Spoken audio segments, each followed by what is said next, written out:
धाधरी गावात अजगर सापाला दिले जीवनदान.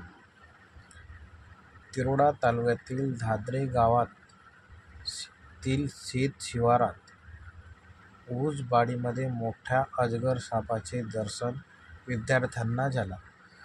विद्यार्थी हे शाळेत जात असताना त्यांना रस्त्याच्या कडेला असलेल्या वाडीमध्ये अजगर सापाचे दर्शन झाले. त्यांनी गावातील लोकांना ही माहिती दिली की तिथं अजगर साप निघालेला आहे व तो जाळीत अडकलेला आहे. ही माहिती गावकऱ्यांना मिळाली आणि गावकऱ्यांनी घटनास्थळी भेट देऊन तिथून सर्पमित्राला फोन करून बोलावले. सर्पमित्राने मोठ्या कसोटीने त्या फसलेल्या सापाला जाळीतून मुक्त केले व जवळच असलेल्या जंगलात त्याला सोडून दिले.